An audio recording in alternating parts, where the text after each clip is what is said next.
За сайн бацхан өрхөн мөндөд үзэгчид сонсогчдоо манай энгийн нэгэн подкастын ээлжид нэгэн дугаар эхлэхэд бэлэн боллоо. Манай энэ удаагийн дугаарт уламжлалт засаараа зочин хөтлөгчөөр Тамка маань ирсэн байна. За тэгээд одоо илэгний гэдэг ч одоо илэгддэг жимөрөө юмжирсэн байна. Тэгээд манай жижигч мөх соёл маань ирсэн байна. Тэгээд та бүхэндээ энэ өдрийн мэндийг хүргэе. За баярлалаа. За тэгээд ажилдаа цаг завгүй үедээ бас бидний цаг зав гарган бидний хүндлэрсэн та нартай бас дахин баярлаа. Тамкадаас баярлж байгаа шүү. Би ч та байнга л ирээд байгаа. Гэж жагаад баярлаа. За энэ подкаст эхэлж байна. Манай подкастын нэр бол энгийн нэгэн подкаст гэдэг нэртэй. Тэгээ энэхүү нэрэнд бас одоо манай яг подкастыг сонсдог, үздэг хүмүүс бас их дуртай байгаа. Яг тэгэхээр нөгөө л нэг ярьдаг сэдвүүд, нөгөө л нэг оролцдог хүмүүс биш те. Бас сонирхолтой зочид оруулж, мөн дээрээс нь сонирхолтой яриа өрнүүлж, сайхан хөгжилтэй, тэгээд сургамжтай, дуурсамжтай яриа өрнүүлдэг энгийн нэгэн подкаст байгаа. За өнөөдрийн манай энгийн нэгэн подкастын хамгийн ихний асуулт бол дөрвөн чигчтэй одоо уламжлал ясаар дөрвөн бол байхгүй. Дөрвөнгүү юу ч ярьж болно манай подкаст бол. За тэгэхээр эхний уламжлал бол оролцогч буюу зочид маань өөрсдөө товчхон мөгөд танилцуулаад яг одоо ойрын хийж байгаа ажлуудаа танилцуулаад өөрсдөө танилцуулаад эхэлдэг байгаа. Тэгээд өмнөх одоо нэвтрүүлгүүд дээр төрүүлж эргэтэйгээсээ асууж буруутсан ганцхан бүсгүйгээ өнгөч гэдэг коммент өгсөн. Надад загнуулсан. Би уг нь хүнлээ таны эхлэе гэсэн. Би бүр дотроо бүсэлийг одоо ярилцлаач гэж хэлэх гэж байна. За тэгээд бүсгүйгээсээ эхлэе. За намайг бол Нар мандахын мөнх соёл гэдэг 2013 онд CDD сургуулийн жүжигчний мэргэжлэр төгссөн. Одоо жүжигчнэрээ ингээд 7-8 дахь жилдээ ажиллаад явж байгаа юм залуухан уран бүтээлч байна.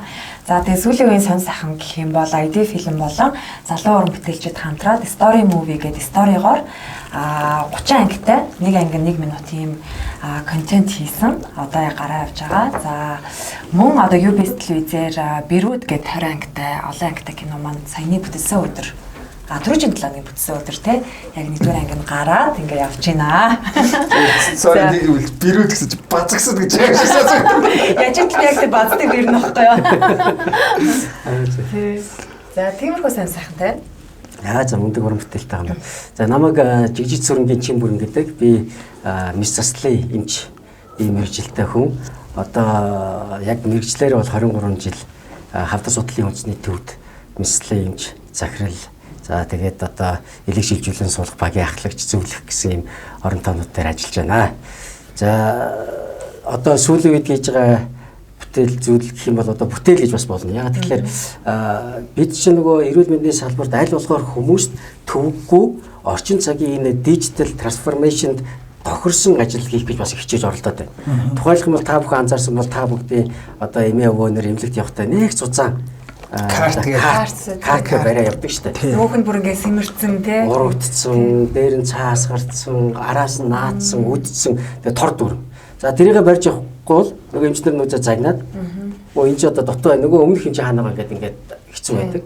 За тэрийг карт болгоцсон. Бүтэн 2 жилийн ажилдаа энэ ганц хүний ажил биш. Энэ бол бүхэл бүтэн хавдар судлалын үндэсний төв мөн одоо энэ юун дээр ажил хиймэл оюун ухаан болон энэ дижитал ертөнцид ажилладаг компаниудаа E-Clinic гэдэг энэ компани байна. Эдгээртэй хамтраад 2 жилийн ноцолцсны эцэст ямар ч E-карт нь бэлэн болоод E-Clinic нэртэй хавдар судлалын үндэсний төвд хэрэгжээд явж байгаа. Эний нээлтмэнд маргаашуулах гэж. E-Clinic чинь зөвхөн хавдар дээр эсвэл нийт эрүүл мэндийн юун дээр нөө? Одоогондоо миний ажилдаг цаар хөрөө хавдар судлалын үндэсний төв учраас бид бол одоо хавдар судлалын үндэсний төв дээр хамгийн түрүүнд одоо энийг хийж бэлэн болголоо. Гэтэ хавдар судлалын хавдрын тусламж авдаг хүмүүсийн онцлог байдаг шүү. Энэ залуучууд бас мэдгүй байж магадгүй нөгөө өвчин зовлонгоос хол учраас. Тэгэхээр хавдар гэдэг мөхөө өвчин туссан гэж айгүй олон удаа эмчилүүлдэг байхгүй. Эдгэрсэн ч гэсэн хяналтанд олон дахин ирдэг. Тэгэхээр одоо эмчид очиж үзүүлэх тоон ердийн эмчүүдийг бодох юм бол 30-40 дахин их. Зөв. Тийм учраас тэд нар маань байнгын карт гэдэг нэг тор дүрийн барьж явдаг. Одоо их шаардлага болж байгаа юм сайхан 90 үлдтэйгээ бид мөр зэрэгцээ алах гэж хичээгээд байна. За стогоо яаж хэлсэн. За яста сайхан мэдээ те өнөөдөр подкаст хийж чинь те. Тийм одоо тэгээд юу гэдэг хүнд чинь өвчин зовлон гэдэг чинь хэлж ирэхгүй хийсэж ирнэ гэж монголчууд ярьдаг те. Тэгэхээр яг тийм үед нь одоо хүмүүсийг бас зарим зүйлэрээ ч гэсэн тийм төвөггүй амар хэлбэр байлгах тэр чинь адаглаа дараагийнхаа бас нэг сэтгэл зүйд нөлөөлөх байхгүй тий. Одоо ингээл айгүй их юм төвөгчөөгөөд бөө юм болоод бөө бичиг баримтаа бүрдүүлээл нэг юмнаас нэг юм аваад нэг юмнаас бас нэг юм даруулж аваад нэг юм дээр очиж нэг юм цохуулаад ингэж явсаар байгаа бол эмчилгээндээ очих биш бүх юм нэрэд очихоор бэлэн ингээд хүртээмжтэй байж байгаа чинь өөрөө тухайн хүндтэй төвөг болохгүй. Тэгэхээр одоо нэг ийм орчин цагийн хэллэг ийм болсон шүү. Өвчин хэлж ирэхгүй хийж ирнэ гэдэг яриа өөр болсон. За. Өвчин хэлж ирдэг болсон. Яг тэгэхээр одоо технологи технологи их мондог хөгжсөн. Тэр битгий хэл таныг ирээдүйд ямар өвчнөөр өвдөх вэ гэдгийг тааж магадлал боломжтой болж шээ. Одоо нэг генетикийн судалгаа ярьж байна тийм ээ. Бүр хүний шүлснээс нь арчнаас аваад тэгээ гений шинжилгээ хийгээд тэгээд та 28-ын төрлийн өвчнөөр өвдөх эрсдэл байна уу гэж үзэж шээ. Одоо л энэ технологи нөгөө хөгжилтөн дээр явж байна. Та бүхэн мэдэх байх нөгөө big data гэж яриад байдаг тийм ээ. Тэгэхээр big data гэдэг нь эрүүл мэндийн салбарт юу гэсэн үг вэ гэхээр 10 сая, 20 сая, 100 сая хүмүүс дотор тий одоо яг одоо залуучууд мэдэх өвчин гэвэл одоо даралт ихс гэж бодъё л да тийм ээ. Хүний даралт ихс өвчин гэж бодъё.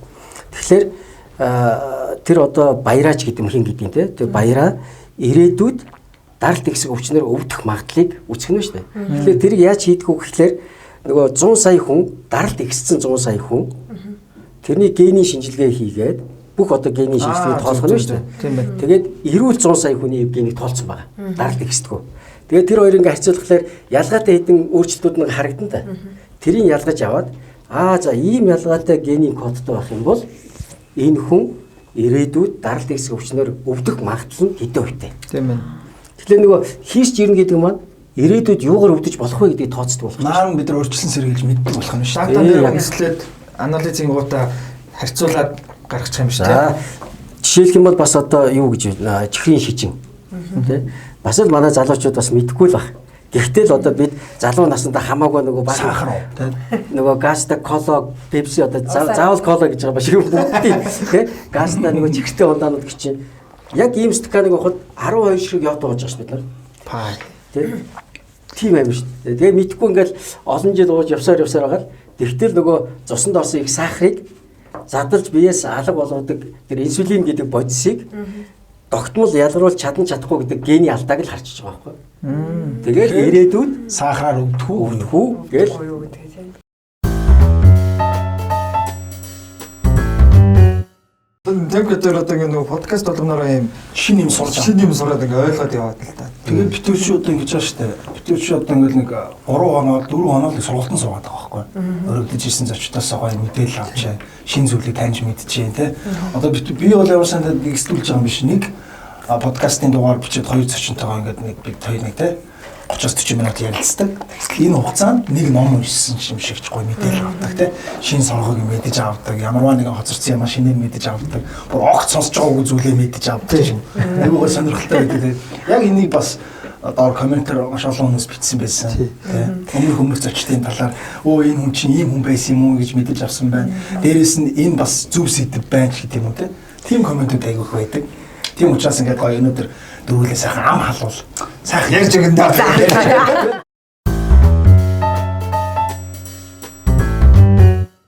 Бас залуучуудаа хэлэхэд энэ заавал эмч гэдэг мэргэжилтэд биш. Ер нь ямар ч салбарын хүн байлаа гэсэн тухайн салбарынхаа ололтыг жилдээ нэг удаа экспертүүдээр буюу нөгөө тэр чиглэлээр одоо хамгийн туршлагатай хүний лекцийг нэг удаа сонсох хэрэгтэй байхгүй. Харин тийм. Тэгэхээр тэр нь яадаг вэ гэхээр жил болгон аливаа нэг юм чи хөгжиж өөрчлөгдөж штэ. Тэгээд дандаа нэг апдейт гэж нэрлэдэг тийм ээ. Сайжраа шинжлэхдээ яваад байдаг. Тэр мэдээллүүдийг өдөр болгон журнал уншаад бүгдийг уншихад зав байхгүй. Гол юмаа сонсчод л. Гол юм аа яг жилд нэг. Одоо бид нар яг ангаах ухааныг тэгдэг байхгүй. Жишээлбэл одоо би залуу байхдаа бидний одоо үе чинь тийм эдийн засгийн ийм сайн байсангүй илүү мөнгө гэдэг юм баг байхгүй байсан. Гадагшаа туризм ийм хүчтэй байгаагүй. За тэгэл одоо бодлоо 2005-аас хойш гэж бодъё те 2005-аас 2011 оны хооронд гадаадд очиж ийм том хурлуудад нэг удаа очсон. Хурлын такс нь $600. Зөвхөн одоо манай эрүүл мэндийн салбарын жилийн одоо том цуглаан байна шүү дээ. Тэр такс нь $600. Тэгээд замын зардал. Очоод таньдаг мандик хүн байна уугүй гэд буудалд орохгүй шүү дээ. Буудлын хүн гойж мойж энэ хонж аваад тэгээд тэр хурал суугаад ирэхэд цоошин фреш болоод ирж байгаа байхгүй амар мэдээлэлтэй. Тэгээд нөгөө өөрийнхөө чиглэлээр хоцрохгүй гэж аягүй хичээж явдаг гэсэн. Тэгээд гэрийнхээ хамгийн сүүлийн мөнгийг кармалаад гараа явдаг гэсэн. Хэцүү байж тэр үед бас. Чангүйсэн. Тэгэл одоо бизнес эрхэлдэг найзууд энэ төр бол хаяа мөнгө өгнө. Чи яваад иргээд. Тэгсэн чинь гоё юу болсон гэхээр 12 оноос хойш өөрөө өргөддөг болсон байхгүй. Тэр том хурлууд дээр. Тэгээд 5 отоо бодлоо. Дээрээс нь хуралд орсон мөнгө авна. Тийм учраас залуучууд маань ер нь бол өөрийгөө дандаа нөгөө твшүүлж хөгжүүлж өөрийнхөө чиглэлээр олж байгаа шин технологиуд дээр хоцрохгүй байх нь чухал тийм ээ. Энэ дээр бол одоо үргэлж яг саяны темка хэлсэн шиг одоо бүгд нь ном уншихын оронд яг одоо мэдсэн чадсан хүний үгийг сонсчих чил ер нь л төхөд очиж шүү. Тийм байна. Наач өстой юм байна. Ер нь яг та бас миний асуух гэсэн юм ярьчлаа. Ягаад тэр нөгөө манай подкаст чинь залуучууд ер нь залуучууд их үзэж. Яг 18-аас 34 насны залуучууд онцлон үздэг. Тэгээд ягаад тэднэр маань үздэг юм гэхээр яг тань шиг түрүүний таны хэлсэн шиг юм гол салбарын хүмүүсийн гол яриануудыг. Гэхдээ бид тэр чинь бас нэг заваа харахтай байхгүй ингээд. Яг чухал юм ярихгүй байгаа юм шиг мөртлөөсөө чухал юм яриад. Яг тэгчлээ сая. За манай хоёр олцогчоос асууя. Хамгийн сүүлд яг ямар кино үзсэн бэ? Одоо ерөөсөө эмхтэйгээл эмхтэйгээл жоо ярихгүй. Яг нөгөө бирүүдэл үзлээ. Өөрийнхөө тоглосон гэдэг юм байна. Бирүүдээ үзсэн. Өөрийнхөө тоглосон киног үзсэн бай. Өөрийн киног үзэхээр ямар вэ? Тэгэл яг ерөөхдөө амар юу байдаг шүү дээ. Тоглолтууд амар анзаардаг. За энэ дээр нэстэ нилээн ингээ авчих байж тээ тий. Алдчихжтэй, тэгчихжтэй. Дандаа ер нь алдаатай талуудаа л ер нь хардаг шүү дээ. За манай Чимбүрийн эмчээр хамгийн сүүлд ямар кино үзсэн бэ? Гэхдээ одоо их завгүй ажиллаад байгаа. Тэгсэн юм би нөгөө Буддагийн кино үзээд байгаа шүү дээ. Нэрэ. Тэр чинь яг зүгээр гэгэрч байгаа байна. Яг нэгэд байгаа. Тэр том болоо гэж ярьсан юм уу? Үгүй. Зүгээр л дээ. Зүгээр хөгжилтэй кино байлаа. Хүмүүс ингэдэг байгаа байхгүй. Одоо юу гэдэг тэр зураг авалтны яасан муухай химлийн тэр нэг цаад компьютер график нь юу энэ ч одоо хэдэн оны кино ингээд айгүй тийм яг комментууд байна. Гэхдээ тэндээс би зүгээр нэг юм ил ойлгож байгаа. Тэр кинон дээрээс нэгүүлсэнгүү тий сайхан хүн чанар одоо сайхан хүний гоё оюун ухааны бясалгал гэгэрэл юу тий хүн яавал зөв хүн байх ёстой төлөвшөлтэй одоо юу гэдэг тэр талаас нь бас ингэж ойлгож үзүүл их зүгээр кино юм шиг санагдсан шүү дээ тий. Тэгээ нөгөө гол дүр нь өөрөө түүхэн хүн. Тэгээд их одоо бурхан болж өөрөө нэгүслэл хүртсэн тийм ээ. Тэр утгаараа тэр түүхэн өөрөө их чухал байхгүй. Харин тийм баг тий. Тэр яг би бол юутай санал нэг байгаа. Тэр кино хийлдэн тэр бол яг нэг стилийн тий. Тэгээ Болливуд стилийн нэг тийм реалны биш юм шиг тийм тий. Гэхдээ түүх өгүүлэмж нь өөрөө асар чухал. Тэгээ бид энийг чи мэдэх хэрэгтэй юм байлээ. Тэгээ би яг тоортой санал гин. Би тэр киног үзчихэд нөгөө тэр киног үзэх хүртлээр би явдаж боддог. За нэг Сидхарт гээд нэг нөхөр нөгөө Шажамоны овгийн нэг нөхөр ингээд төрсөн юм байна. Төрөхтэй юм онцгой төрсөн юм байна. Хааны хүү байсан юм байна.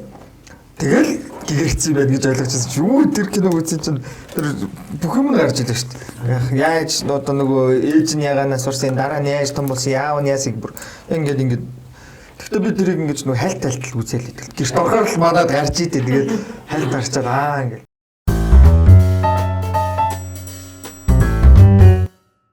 Амраа ямар зүйл юм киноц. би юу Тэ. бэж санахта би юу үзлээ. Бараг бодтой юм шүү сая. Бараг л юм байж байгаа. Тий. Crash Landing-ийг дахиад үзсэн үү? Би завгүй болчаад Тэр киногоо айгүй 2-3 үзсэн байгаа. Тэрийг үзээгүй бараг ганц үгүй яхаа. Би юу story movie үзсэн байна. А тийм үү. Танаа story movie үзсэн. Баярлаа. За миний хувьд бол хамгийн сүүлд Fantastic Production-ы 100 гэдэг киног IPTV-с үзсэн. Тэгээд тэр талаараа бас пост оруулаад Facebook дээр. Найруулагч уур чадвар сайн гарсан кино л. Холбоосууд нь сайн болсон байна. Тэр кинон дээр бас нэг онцлог нь ямаа Тамира Можих хоёр одоо юу гэдэг фантастикийн маш олон уран бүтээлийн дандаа харин албанд байдаг штэ. Тэр хоёр маань энэ удаа яг хоёулаа гол төр тоглосон. Тэгээд Алдар маань ерөнхий найруулагчаар ажиллаад. Гэхдээ бас Тамира бас найруулагч багт байгаа штэ. Тэгээд ганцлуун Алдар хоёр маань ерөнхийдөө хөтлөнгөөс хараад гэж ярьдаг л да.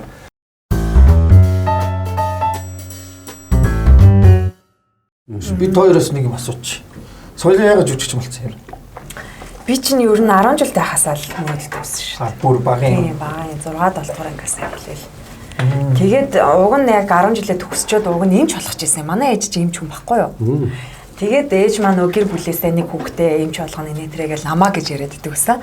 Тэгтээ би яг өөрийнхөө сонирхлоор заавал жүжигчин болно гэсээр байгаа л тэгэл манай гэр бүлийнхэн ч гэсэн дэмжээл тэгэл болсон шүү дээ. Саад өршөөр байгаагүй. Фейлддэг дээ. Нэг фейлддэг дээ.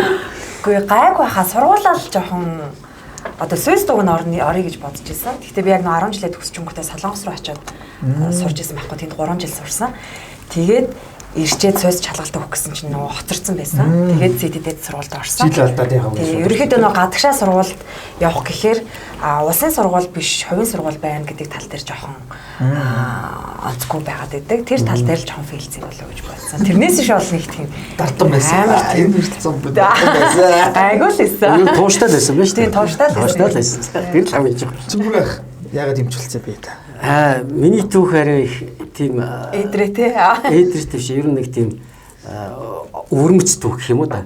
Ягаад тэгэхээр намайг жоохон дөнгөж одоо 12 настай байхад одооны 12 настай хүүхэд бол тэр үеийн баг 14 настай биш нас санагдаад идэв.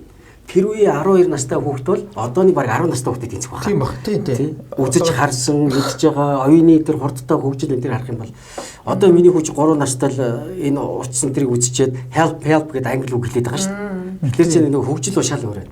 Тэгээд 12 настай байхад миний одоо өсгсөн намайг өсгсөн ажаа минь эмгтээчүүд орд авдар өвдсөн байхгүй. Тэгээд нэг хаалгаанд ороод төд бодлого хавдран дахиад тэгээд ер нь бол нэг амьдралынхаа тэр төгсгөлийн шатантаа гэж ярьдаг. Өчнийхөө бүр хүнд үедээ орцсон байхад нь би нэг очиод яасан чи аливаа ажаагийнх нь одоо бүр нуруу өвдөө тасарлаа. Чи нэг нуруу илээтгэж гээд. Тэгээд жоох хөвгт нурууг ингээл ийлж байгаа. 12 настай. 12 настай. Тэгсэн хүй ажаагийнх нь өвч алга болчихлоо. Тэгээ одоо тэр үг одоо хүртэл сонсогддог байхгүй бүр яаж их нь. Яг хажууд байгаа юм шиг санагддаг. Тэгээд л нурууг тэгэхээр урам орол илээл юм шүү дээ. Ингээл тэгээд өвчин зүгээр айчих юм болчлоо, өвдгөө болчлоо гээл. Тэгээд тэрнээс хойш би ажаатайгаа нэг ч яриаггүй, нэг ч уулзаагүй тэгээ бурхан болсон. Тэгээд тэр үг их чихэнд хоногчсон. Тэгээд би одоо ингээд одооны өндөрлөгөөс харахаар намайг их онгорсон баг гэж бодъё. Түүнээс нэг гар мар өвчөө авсан юу л бол орон өгөөд тэгээд намайг кодлаа ийцсэн. Тийм байна. Эмч болоорой гэд кодлцсон. Бүр эмч эмчгтээ бүр хавдар эмч. Хавдрын эмч дотор хавдрын месаслын эмч болно гэд. Тэгэл одоо тэр дөрөвдүгээр анги гэсэн үг байхгүй тэр нь. Дөрөвдүгээр ангиас хойш тэгэл ангийнхаа би эмч болно гэл ингээл явсан. Тэгсэр гал эмч болсон. Тэгээд тийм түүхтэй. Тэгэл одоо би бол тэрийг бол ажаагийнхаа асаа гитхэм ухаан байсан гэж боддог. Яг л манай гэр бүлд бас л чинээсээ хэлдгээр эмч хүн байхгүй байсан. Тэгээ нэгэн ч эмч болоосоо гэж хүссэн баг. Тэгээ тэрийг хамгийн баталгаатай болгож исэн арга л тийм байна. Тэгж хэлсэн баг гэж юу. Батаар нь хийгээл Таач бас тэгдэх тууштай бүр багасаа ингэ зориод явсан шүү тий. За тэгээ манай өнөөдрийн энгийн нэг подкастын нэг бас нэг гоё асуулт өгдөө. Энэ юу гэхээр оролцогч нараас хүүхэд нас нь хаана өнгөрсөн. За 10 жил тий. Ихтэй сургуульд ингээд орсон тухайгаа ярихаас гадна анхны хайрынхаа тухай ярьдаг. Энд ер нь жоо ирчүүдэж байгаа эцүүтэй манай энэ асуултыг одоо юу гэдэг зарим оролцсон хүмүүс маань бол анхны хайр гэдэг чинь тэгээд нэг тухайн үед ингээд нэг сэтгэл хөдлөлөөр өнгөрцөн болцохгүйгээр яг гоё яриулах гоё байдаг. Зарим нь болохоор ерөөсөө ингээд зогцохаар өөр юм ясаар нэг мэтгэд мартуулчихсан тий. Тэгээд зүйлдээ за их нэртэйгээ ярьж байгаа.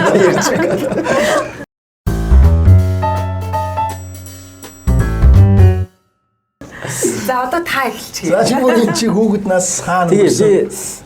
Тэгээ хүүхэд насаа ярихаас өмнө нэг онгой ярьж өгье. За онгой ч ихтэй босон явдалтай. Сая өнгөрсөн жил цагаан сар хавцаа манайхан нөгөө цагаан сараач сайхан золдсон шүү дээ. Өнгөрсөн жил ярьж штэ. Сая бол тэмдэглээг юм чи. Тэгээд ах нарын маань нэг хүүхэд ирээд тэгээ нөгөө бидний амьдралыг мэдэхгүй юм чинь. Аха та багада хаана нэсийг асуухгүй. Ах нь яг нь зайсан төссөн шүү дээ гэсэн чинь. Хаах багасаа тийм лаг байсан юм уу гэсэн. Та зайсан төссөн юм уу? Тий, зайсан төссөн. Тэгэхээр нөгөө бидний үе чи зайсан чинь нөгөө хотын зах байсан байхгүй юу? Ийм одоо нөгөө хоёр гүрний цаатах гэдэг шиг тийм байгаагүй. Тэгээд туулгуулын усанд сэлж нөгөөсөө жарахаа шиг харлж хөртлөө. Тэнд үсэн. Тэгээ борлоо. Тэгээ багасаа тийм борлоо гэсэн. Тэгээ миний аав маань өөрөө нөгөө бэлчээрийн хүн, бэлчээр судлалын хүн. Хөдөө аж ахуйн салбар. Тийм хөдөө аж ахуй. Тэгээд хөдөө аж ахуйн их сургуульч тэнд байдаг. Бэлчээр тэжээлийн хүрээлэн зайсанд байдаг байсан. Ерөөсөө тэр мал аж ахуй бэлчээр бүх юм тэнд төлөрдөг хотхон маягтай байсан. Тэгээд одоо тэнцээ чи нөгөө маань Ленинград сургуульд өгсчөө. Тэгээд хотод сууршаад бид төрөө тэгэл ерөөсөө зайсангийн Советын хоолны дорл Одоо тэр нөгөө 5 давхрууд байдаг тэр хэсэг үү те. Тэгээд дараа нөгөө их сургуулийн багш нарын байр гэдэг тэр 3 давхар 5 давхар гэдэг байгаа байшингууд шар байшингууд яг шар байшингууд гэдэг. Тэгэл одоо зайсан толгоор руу явах чинь нэг хол явж байгаа шиг санагддаг байсан шүү дээ. Хөдөө гарч байгаа юм шиг л гэж. Тийм хөдөө гарч Зугаар зайсан руу явдаг шүү дээ. Жоо багт. Автобусын цугаад. Тэгээд тэр зүүн талын хойд зүүн ингэр дээр нэг бүр юу байсан шүү дээ. Нөгөө өнчин хүмүүсийн тийм асрамжийн газар байдаг байсан. 500 хүмүүсийн туслан гэдэг. Тэр чинь нөгөө яг жинхэнэ нөгөө Вьетнамын дай болоод Хоёр нөгөө ижлэхэн байшин байдаг уу? тийм нэг юм Зүүн талд нь. тийм яг зүүн усын хүмүүс яг байжсэн гэдэг те. тийм байсан шүү дээ. Тэгээд энэ чинь нөгөө Вьетнамын дайны дараах өнчирсэн хүмүүсийг авчирч байлгадаг гэдэг. Тийм гоё газар байсан. Вьетнамын дайны дараа, хоёр солонгосын дайны дараа тийм ч ингээд хүүхдүүд ингээд нөө социализм нийгэм үед те хүүхдүүд авчирч байлаа. Буянтай ард түмэн шүү. Тэгэхээр миний багнаас бол зайсан дээ. За 10 жилээ би 23 дугаар сургууль. Тэр үед тусгай сургууль гэдэг байсан. Сургуулийн маань аамд байж та. Нэг сургуулийн хичээл эрхлэгч юм байсан. Хишиг сүрэн багш байсан уу? Үгүй яа л гэж би чи дээр юм даваа сүрэн гэдэг. Хишиг сүрэн багш Монголын багш байсан. Тэр чинь харин над зааж исэн багш аахгүй. Зөв. Сүрэн л сүрэн. Таны үеийн хишиг сүрэн багш. Яг гоо залуухан дөнгөж багшаар орж ирсэн багш тийм байсан. Монгол хэлний багшаар иржсэн Монгол багш тийм байна. Намайг байх Чалдан баг би төрийн багш байсан уу? яг ангиас багш аахгүй. Тэгээд яг миний одоо би чи 90 онд төгссөн. Яг тэр үеэр жинхэнэ одоо нэг зөвлөлт холбоот улсаас гавьяат багш нар ирж заадаг байсан байхгүй мэрэгчлэнүүд гэдэг. Тэгээд бид нар ч Орос сургууль байсан. Жинхэнэ одоо Орос багш нартай байсан үе. Тэгээд минийхэр дууссан байхгүй. Перестройка гэдэг арчлалсан хувьсал гараад. Горбачев чи 88 онд перестройкагаа хийгээд 90 онд бид нар чи нөгөө Орос зэргүүдээ Монголоосоо явуулаад тэгээд арчилсан хувьсгал мөн гараа тэгсэн үе штэ. Тэгэхээр манай сургууль тийм мундаг сургууль байсан. Тэгээд тусгай гэдэг нэртэй байсан. Тусгай гэхэлэр одоо хүмүүс их гайхаж штэ. Тусгай гэхэлэр Яг энэ Орос гурвшил байсан байхгүй юу? Бин тамирын ч Орос дээр ордог. яг Орос Нэрээ дуу хөгжмөн Орос дээр орно. Бүх юм тийм байсан байхгүй. тэгээ тийм мундаг багш нар иржсэн байхгүй. Дандаа нөгөө тэр үеийн нөгөө гавьяат зөвлөлт холбоот улсын гавьяат багш гэдэг чинь юу амар одоо заслуушны үчижилэн антер гэж нэрлэдэг байсан байхгүй. Одоо хармуудаа сургууль ч бас айгүй олон алдартай хүмүүс төгссөн байдаг шүү дээ. Тийм. Тэгээд дараа жил нь 91 онд анагаах хүнийг сургуульд ороод тэгээ 97 онд төгссөн. Анагаах 6 жил сурдаг шүү дээ, тийм. Тэгээд цаашаа өргөжлүүлээд бас сурж болно. Тэгээ сураад одоо үргэлж сурж байгаа шүү дээ. За тэгээ гол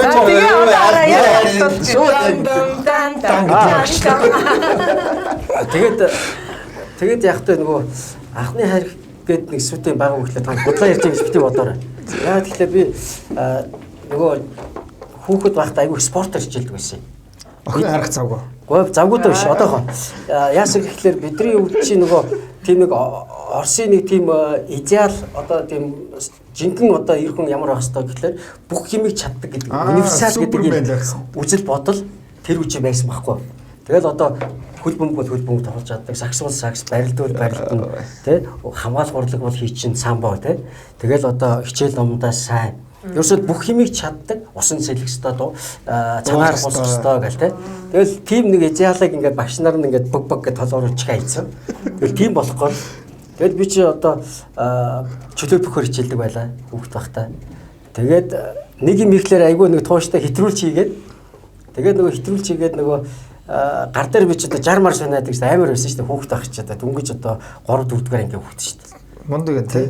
Тэгэл ингээд бүр газар дээрээс сойлт ирдэг байсан. Сойлт ирэх гэж мэдээж алхах юм. шууд үсрээ сойлт иргээл аргашаа иргэн акробат шиг юм хийдэг байсан байхгүй. Тэгээ чөлөө бүхий дасгалжуулагч нарын хийдэг юу дандаа уян хатны дасгалууд байдаг байсан. Тийм хийдэг байсан. Тэгээ тэр нь юунд хэрэг болсон гэхэлэр дараа нь 80 оны 87 8 оны сүүлээр нэг брейк гарсан байхгүй. тий эд гарч идэг чи жинхэнэ ингээд брейк хийдэг байдаг шүү дээ. Ингээд ингээд одоо уян хатны юм уу тэр нөгөө нуур зунаал одоо шүү дээ. бүгд яваал.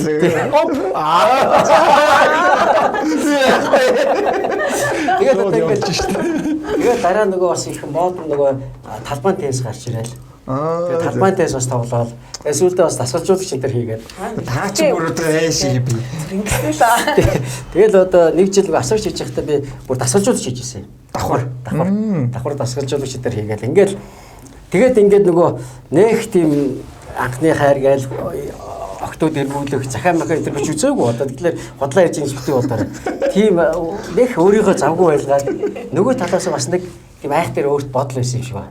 За ингээд бичээд хоёулаа үерхийгээ биччихвэл надад үгүйгэл би яах юм. Тэгээд санаатай байсан. Айгу санаатай яг үнэ. Тэгээд ерөөсөө ишиг гэд тэгсэн чи одоо ер ингээд бодоод байхдаа ер хэцүү байсан байна. Би одоо залуучуудаа ихтэйчүүд хэлмээр байгаа. Сонсороо манай эргэтэй ч ингээд нэг октодыг эргүүлнэ гэж ярьдаг шүү дээ тийм. Одоо тэгж ярьж байгаа шүү дээ. Эргүүлнэ гэж ярьж шүү дээ. Одоо ч өөр одоо эргүүлэн ч гэж нэг ярихгүй тийм. Баавал гэж ярьдаг. Найрн тэгэл. Ер нь эмгтэй эртээ ялгаагүй юм. Гол санаа нь юу гэхээр нэгэнд одоо хоёр талаасаа бие биенийгээ хайрлах ч юм уу, хүндлэх ч юм уу, аль нэг сэтгэл нь татагдаагүй тохиолдолд араас нь гуйж татна гэж юусоо байхгүй.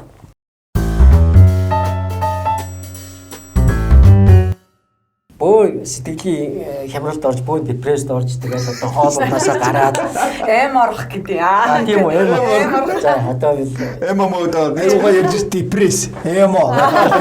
Үүнийхээ нэрээр те эргүүлэх гэсэн тэндээс бэгэр хэлсэн ч үгэж байгаа шиг те.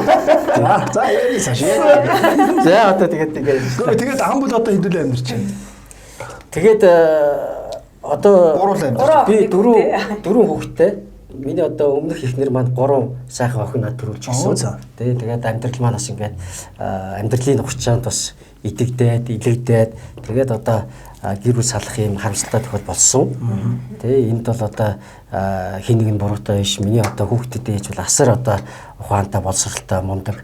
Харин би одоо хэд их ажил руугаа анхаарж агаад охтуудынхаа одоо нурууг илгээсэн баг. Би одоо яг эмч месслийн эмч хийж байхдаа ерөөсөө нэг ч одоо 3 охиноо хөдөө дагуулж яваагүй гэдэг шүү дээ. Агаар салхинд авч яваагүй. Тэгэл одоо ажиллахсаар байгаа. бүтэн амарч үзээгүй. Тэ? Тэгэл цаг цаг гарвал нөгөө сүүлийн мөгийг хармалаа гадагшаа явж нөгөө лекц сонсох гэж яваад. Тэгэл одоо ингээ яатсан. Тэгээд тэрийг бол би одоо энэ их том алдаа байсан гэж боддог. Хэдий тийм ч одоо сайхан хантай учирсан. Миний одоо балчир хүүг төрүүлсэн одоо сайхан амьдарч байна. Тэгээд одоо л харуулсах харамлах зүйл алга сайхан байна. Октоотойгоо сайхан байж байгаа. Сайхан л байна. Одоо октодтой бол нэг найз шиг байна уу? Ямар ярилцаа? Том болцгооцсон уу да? Том босоо миний том охин бол бүр одоо 25 таа. Одоо өвөө болох юм байна. Тэгээд юунд Нью-Йоркийн их сургуулийг төгссөн жил болгон бас нөгөө шилдэг гадаад оюутан гэдэг өрөмжлөлийг авдаг. Тэгсээрээ төгсөөд одоо Монголд ажиллаж байгаа. Тэгээд охиныхоо сургалтын мөнгийг хийх гэж одоо ээж нь битгойж одоо их л зүтгэсэн байхгүй. Хааштай нуруугаа автал хөлмөрлөө штэ. Тэгээ хамгийн сайхан одоо гадагшаа өргөдөж хагалгаан дээр хийж тэгэж одоо нөгөө цалин хүс авч тэгжээж одоо нөгөө Америкт төгсгсөн. Тэгээ одоо ирээд надаас өндөр цалинтай ажиллаж байна. Тэг ингээ бодохоор нэр ээж аав нар гэдэг яг нэг юм. Яг нэг үр хөлтүүдийн төлөө бүхнээ зориулж. Ялангуяа эр хүн гэдэг хүн бол ерөөс ингээд нэг амьдралын төлөө явсаар байгаа л ингээд хамаг юм аа. Тэгээ ээж аав нар чинь үр хөлтүүдийн төлөө ингээд хөдөлмөрлөөл үр хөлтүүдээ сайн сайхан зүрх гэл ингээд явсаар байгаа. Тэгэл эргэл үр хөлтүүдийн сайхан ажил амьдралд гарангуй буцаад нөгөө хөлтүүдийн хараад. Энэ ганцхан Монголд байгаа соёл шүү. Тийм. Би нэг ерөөсөө буруутгаагүй шүү. Надад аян гой санагддаг. Энэ хаач байхгүй. Имээ өвөө дээр бид нар өсөөл тий. Тэгээд би ч өөрийгөө ингэж сүлээ бодохоор нэг имээ өвөө дээр иргэлсэн хүүхдүүд тий. Одоо ингээл хүүхдүүдэд харахаар яг имээ өвөө ачиж гэж ах шиг тий. Манай охин ч одоо ерөөсөө өглөө усч ирэл имээ өвөө ачи гэдэг нэг юм. Өдөр болгоо би өвөө дээр ачиж. Би нэг саяхан нэг юутай Монгол багш гэдэг одоо энэ Монгол багш гэдэг хүн маань энэ буддийн шашны шинжлэх ухааны хамгийн дээд цол хүрсэн монгол хүн байхгүй. За. Хамгийн дээд эрэм одоо юунд хүрсэн ийм ахуй хүн байдیں۔ Тэгээ монгол багштай уулзаад ярьсан чи яг энэ сэдвийг ярьсан. Юу гэсэн гэхлээр Монгол дархлаа гэж юу вэ? Тэ. Одоо энэ орчин цаг чинь нөгөө хиймэл оюун ухаан бүх юм одоо ийм виртуал руу ороод байна шүү дээ. Тэгээд энэ виртуал ертөнцид нэг дутагдж байгаа юм бол хайр инэрл байхгүй. Тэр юугаар илэрч ийнэ гэхээр аав ээжигээ хайрлах, асран хүмүүжүүлэх, халамжлах, настай болсон өвгчүүл, хөгсчүүлэн хүндлэгтэй асрамжийн газар өгж гэнэ үү? Хамт гэртээ байлгаж, өсгөж, хүмүүжүүл одоо асарж хамгаалж гэнэ үү? Тэ бид чи хүүхдүүд гэж бодоод байна ш дандаа. Тэгтэл аав ээж өвөө эмээгээ асарж хамгаалж байгаа юм. Энэ тийм 80-ын хэлхээ холбоос зөвхөн нүүдэлчин монголчууд бидэнд байгаа байхгүй. Нүүдэлчин монголчууд хизээж ээж аваа хайдгүй. Тий. Ээж аав маань биднийг өсгөхтэй байна шүү дээ, тий. Хизээж хажуудлын өрөөнд хаалгыг нагаад ганцаарнгийн харахад онтолдгүй байхгүй. Тий. Яг үнэ, тий. Дандаа өвтлөө тэврээд унтдаг. Тэгээ том болтлоо өвөрт ороод. Тий. Тэгээд аав ээж нарыг дунд нь орчоод бас эвгүй байгаа шүү хүмүүс. Одоо бид чинь хоёр хүүхэдтэйгээ уул нь одоо ингээл бас тусад нь өрөө мөрөө ормоор ингээл бэлдэж өгөөл ингээл. Тэгээ унтахгүй шүү дээ. Унтахгүй гэл дөрүүлээ өглөө шпроч. Энэ соёл байна шүү дээ. Энэ зөвхөн бидэнд байгаа байхгүй. Энэ бидний дархлаа. Тийм бах. Энэ дархлаа чи өөрөө ирээдүйд хайр инрэл буюу аав ээжээгээ өвөө эмээгээ хайрлах энэ сайхан хэлхээ холбоос. Тэгэхээр энийг бид алдаж болохгүй. Одоо энийг чи буцаад Монголоос сурах гэж гадаадынх нь хайж ийн гэж байна. Тэ сая та бүхэн сонсон бол тэр нөгөө ковид энэ гараад тэр Итали, Америк энтерд яасан. Нөгөө шууд хайсан шүү дээ. Шууд хаяхаас гадна ганцаараа амьдэрдэг. Тэр хүн өгсөн амьд нь мэддэг. Уцтаад чамаар юу вэ? Найз минь гэж ярих хүн байхгүй. Тийм нөгөө ганцаардалд орцсон нийгэм хит их хөгжих, хит их виртуал болгох ч өөр аюулын тэр байхгүй. Тийм. Тэгэхээр одоо тэр ганцаардлаас яаж одоо тэтнийг гаргах уу гэдэг асуудал яригдж шүү дээ. Эсэргээр. Тийм байна. Тэгсэн чи тэрийг хаанаас орох уу гэсэн чи Монголоос. Энэ бол бидний дархлаа байхгүй. Энэ Монголын бахархал байхгүй. Бид энийг алдаж болохгүй.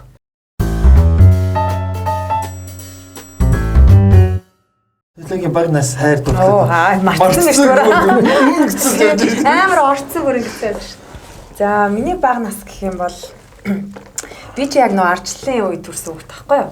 90 оны хүүхд. Тий, тэгээд манайх бол хорооллын бичил гэдэг тий. Хүү явах өссөн шүү дээ. Та ханасан бэ? Би бичлэгийн урдлын та ногоон тавд хаачихсан. Миний анда. Зайсан байсан юм шиг. Зайсангаас тэгээд дараа нэг орон сууц. Тэгээд тийш нүхгүй юу? Хоёрдугаар ангидаа би хороол руу шилжсэн байхгүй. Тэгээд хороолд амьдэрсэн. Арх үсэх боломжгүй. Та чинь яг одоо бичлэгийн урдлын 19 дэх он чинь ойтон болоод ингээд ажиллаж байжгаад энэ хүүхд дөнгөж 7 настай байжсэн. Тийм байна. Тэгээд бичилд яг өссөн. Тэгээд 10 жилийн одоо математикийн гүнзгийрүүлсэн сургалттай гэж ярьдаг 4-р дунд сургуулийг бол төгссөн. Оо зөө. Тэгээд багадаа бол яхав жоохон даруухан одоо юу гэдэг нөгөө бусдын танихгүй хүмүүс айжууд аягүй даруухан гэртээ бол амар галзуу тийм охин байсан.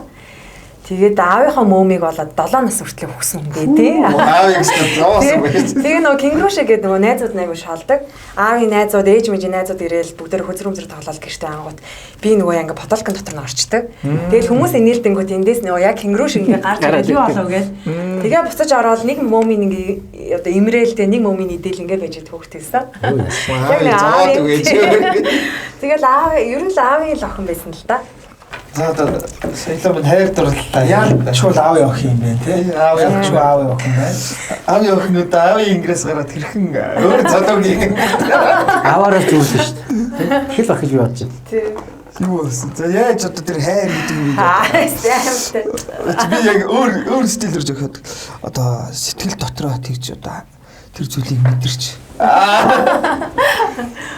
юу яадаг байсан? Манай ах чинь нөгөө нэг яг миний дээдлийн анги бит хоёр яг нэг сургуульд хамт сурдаг байсан байхгүй тэгчүүдтэй. Яг сайн мэдэн шүү дээ. Тий, тэгэл нөгөө нэг одоо тухайн үед чинь нөгөө сургуулийн атмаа, хорооллын атмаа гэж ярьдаг байсан шүү дээ. Нэг хэсэг бүлэг найзуудтайгаа нэг хэлчихэл ерөн жоох нэг атмаа залуу байлаа манай ах хэсэгт. Тий. Тэгээ тэнгууд чинь нөгөө одоо 6 дугаар ангид байхад ч юм уу банд нар эргүүлнэ. Тэнгүүд зүгээр яг гарангууд л манай 9 давхарт гэдэг гэсэн 9 давхарт ингээл чиртакэн дээр нөгөө чинь зогсож чинь. Орсноосоо гарангууд л нэг давхарт нөгөө агагийн найзар зогсож чинь. Ерөөс ямар ч юм бандтай уулзах ч юм уу болцох юм боломж олохгүй. Тэгэл гэрээ уцаар залангууд нөгөө салаа уцаар сонсоод дороо алах шүү гэл тэгэл ерөөс надад бол яг 10 жилд яг нөгөө нэг сургууль байхад бол тийм боломж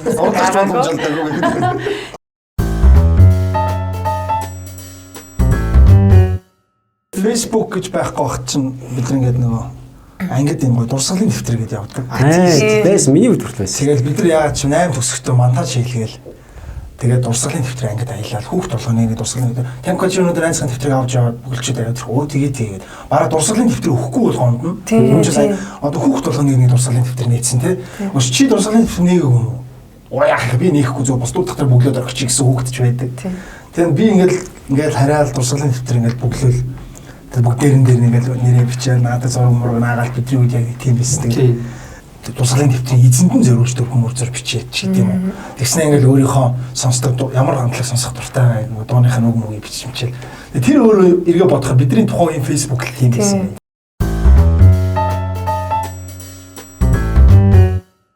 За манай хоёрдугаар асуулт өгье. Одоо нөгөө манай оролцогч нар чи ерөнхийдөө нөгөө өөрсдийн салбартаас ингээд одоо тэргүүлээд бас тодорхой хэмжээнд амжилт үзүүлсэн хүмүүс байгаа шүү дээ. Тэгэхээр тэр хүмүүс одоо бидний нөгөө залуучууд их үздэг болохоор яг 20 настай та 20 настай чин бүрэн байсан бол юу вэ? Өнөөдөр шүү. Өнөөдрийн 20 настай 2020 онд чин бүрэн гэдэг хүн 20 настай байсан бол та өөрөө юу хийгээд явж байгаа байсан бэ? Одоо зүгээр ингээд яг өнөөдрийн энэ орчин цагийг ингээ харах юм бол ерөн зүгээр олон нийт рүү чиглэсэн энэ нөгөө технологи суурилсан хөгжлийн ирэн штэ тийм ээ. Тэгэхээр энэ дээр нэлээд хүчтэй байр суурь ажиллах нь аягүй чухал. Ямар мэргэжлээс үл хамааран. Тий. Ямар мэргэжлээс үл хамааран. Жишээлбэл ютубер хийж болчих тий. Тэгэхэд бол би ангаахын өөрийн мэддэг. Би нөгөө ангаахтаа л орно гэдгээр гарахгүй шүү дээ. Тэндээс эмч бас нэгдээс гарахгүй л байгаа байхгүй.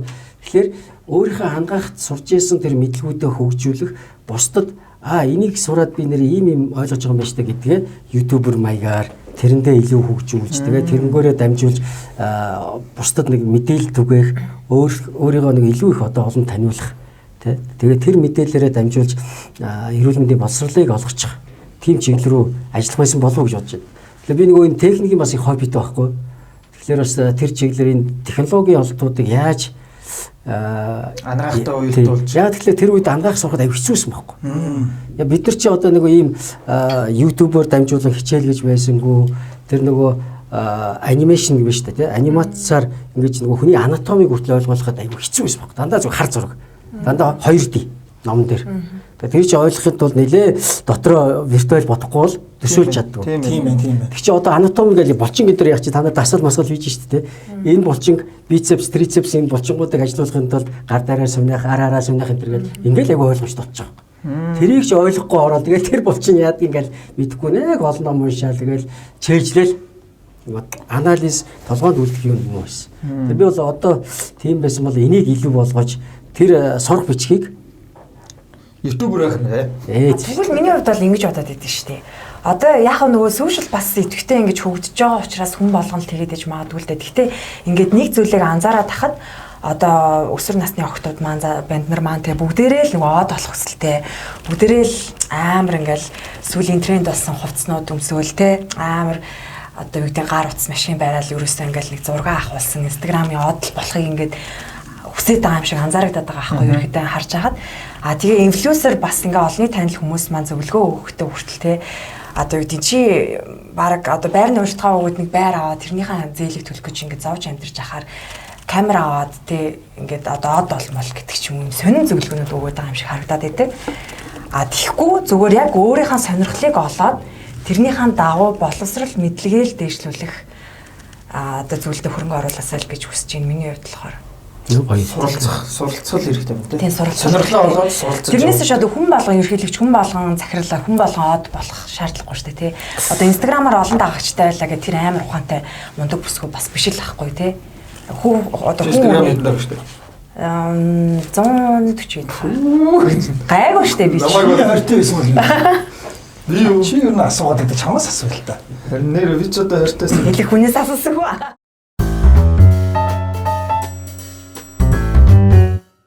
Би аягүй юу яаж тухайн үеийн одоо нэг нийгмийн тренд болсон юмнуудыг л аягүй их хийжсэн. Намайг яг ингээд тойртой байхад чинь FM чинь эд модонд орсон. Тэгээ нэг хамтлаг дуу чинь нэг хипхоп хамтлагууд чинь эд бас тренд болсон. Одоо миний тэр би чинь 2008 онд тойртой байсан гэсэн үг шүү дээ. 88 оных юм чи. Тэгэхээр чи 2008 онд чинь би чинь нөгөө дуу муу гаргацсан тэгэл явж исэн. Тэр үеийнхэн тэр одоо нөгөө залуучуудын тэр үед ямар юу тренд байсан яг тэр юм гэж би ч одоо шууд 10-аад гэсэл FM хөтлөгч болсон юм. 102.5. Оо за. Өө ариун надад. Ариун нэгчтэй. Биш 102.5. Ариун нэгч чинь 107. Ямар дээр 102.5-д ажиллаж байсан байхгүй юу? Тэг би тэрнээс та хойно. За. Манай одоо шилэн цогоо сайд чинь манай найруулагч байсан шүү дээ. Тий. Одоо нөгөө нараа ах гэдэг. Тэгээд 102.5 дээр найруулаг юу хөтлөгч хийж байгаа. Тэгээд яг 20-д бол тэр хамтлаг дуутай уулзаад тэгээд би чи студ байгуулж байсан шүү дээ. Найзуудтайгаа нийлээд. Оо. Тэгээд видео студ хийдэг болсон. Нэрэл тийм байна. Тренди. Яг тэр үеийн трендэд байгаа. Одоо бас одоо яг трендийг дагаад гэл инфлюенсер болж байгаа. Подкаст хийгээл Одоо жишээлбэл хүүхдүүд ингэж штэ. Instagram, Facebook, TikTok ч юм уу те. Тиймэрхүү юм дээр ингээд хажууд нь байгаа хүүхд миний TikTok тэдэнд дагах штэ. Гэхдээ өөр нь бага байл тэр хүүхдээс доош орсон юм шиг юм. Өрсөлдөөний юм байгаад байгаа учраас хүүхдүүд ялчгүй өсвөр насныхан бас иймэрхүү дээр айгу итгэвтэй байгаад гэж надад зүгээр санагдаж. Гэхдээ яг зөв нэг тийм байдаг штэ. Дээр үн л угах л та. Нөгөө хүн болгон математикч болох алгүй. Гэхдээ бүгд эцэг их болдгоо гэдэг те.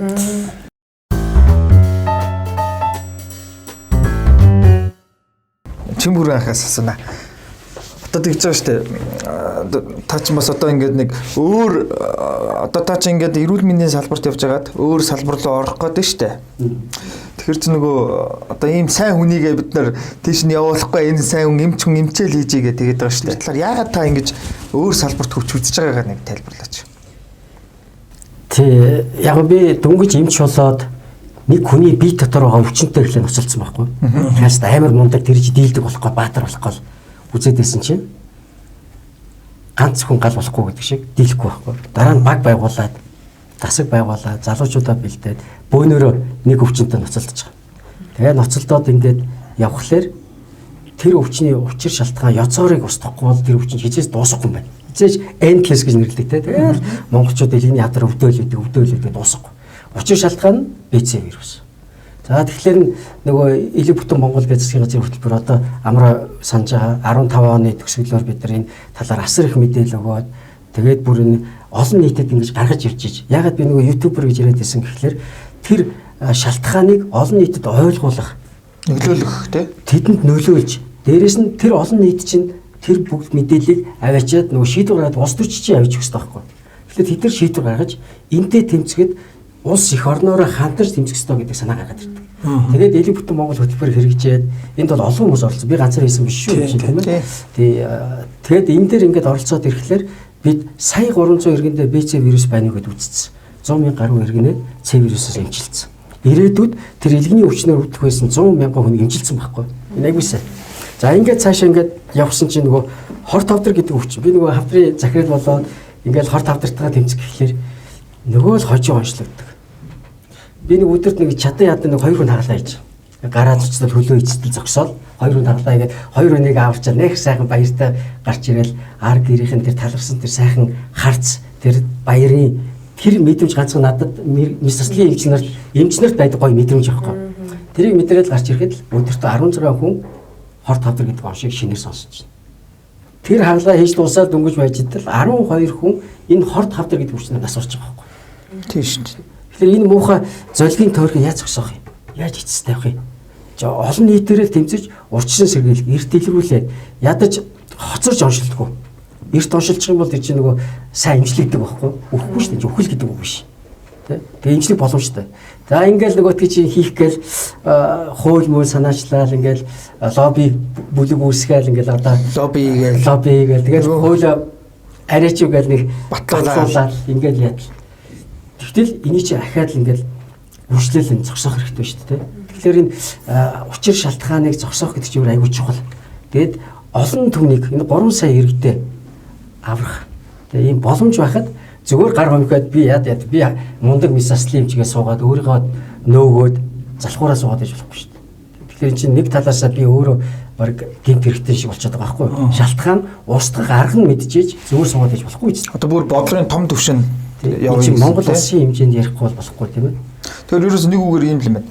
2 хүн өдөртөө 2 хүн авардаг байснаас бодлогыг боловсруулад 200 хүн 2000 хүнээ өшөөлөх тийм гэсэн санаа. Манай залуучууд энэ юг мэдэхгүй л баг. Ер нь бол зүгээр яг хор тавдаар жилдээ 4800 хүнээс орж байгаа. Монгол улсын хэмжээнд. Монгол улсын хэмжээнд.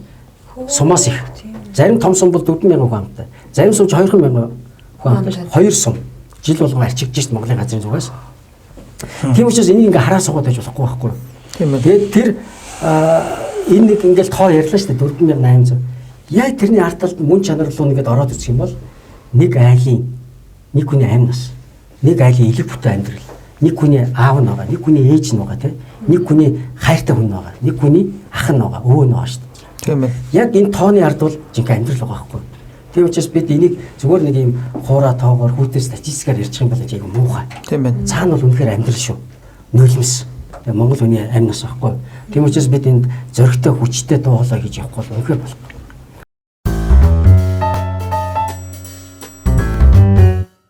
Магадгүй хэдэн жилийн дараа 10 жилийн дараа 10 жилийн өмнө COVID-19 гэдэг вирусээр нэг ч дотооддоо хүн өвдөлээгүй Монгол улс өнөөдөр ангаах ухаанаараа дэлхийд тэргүүлж байна. Өнөөдөр Монгол улсад очиж маш олон хүмүүс ийм хагалгаанд орж ирүүл болж байна гэдэг. Яагаад ийм мэдээ дэлхийн эсгээр бас айгүй явж болохгүй гэж те. Тэгэхээр үнэхээр тэгэж магадгүй бид нэр тийм талаас илүү хөгжөөд явбал ямар гоё вэ? Би л тэр тийм юм үзэх юм бол нэрээ. Гэхдээ тэгээд одоо боломж байгаа юм Монгол залуучууд. Тэмхэ одоо тийм угаасаа байгаа байхгүй. Тийм жишээнүүд байна шүү дээ. Тэ? Жишээлх юм бол одоо хууч одоо зөвлөлт холбоот улсын соц орнуудаас ирээд Монгол дэмжлүүлэх гээд ирж шít. Одоо над дээр бол жилдээ нэг 5-8 тийм гадаад иргэн ирж дэмжлээ хийл гэж байна. Манай багийнхан гэж ямар мундаг сайхан залуучууд эхэлсэн юм биш тэр чинь бүр бид бүр гадагшаа явж хагалгаа хийж байна. Урагдаад тий.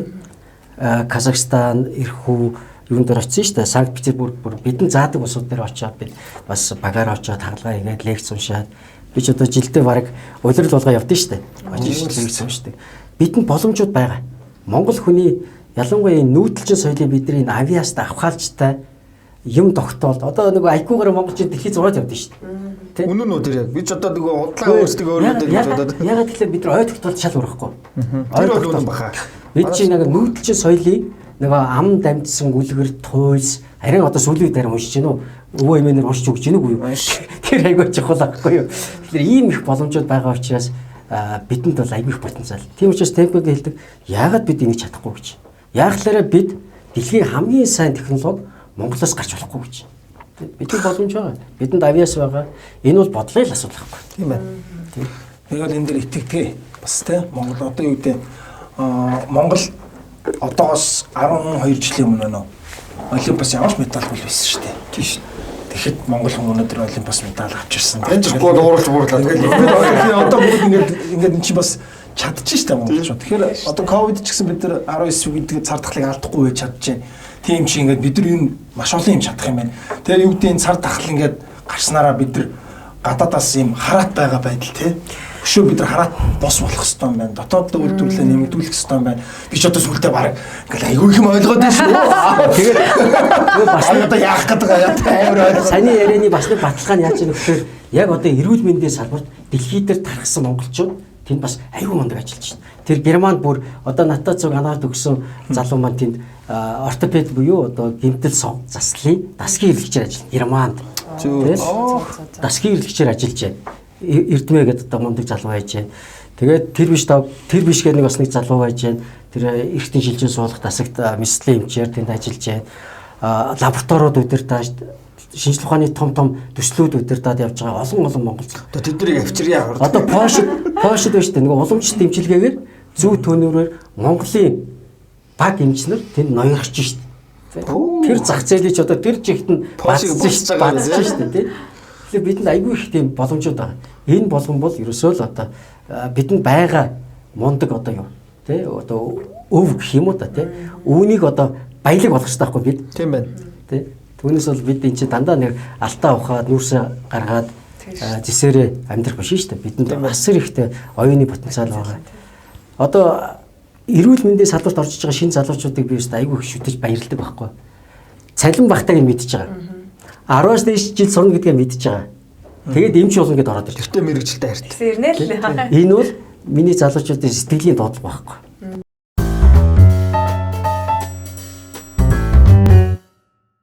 За тэгээд маш одоо сайхан хэрэгтэй мэдээллүүдийг ярилцж байна.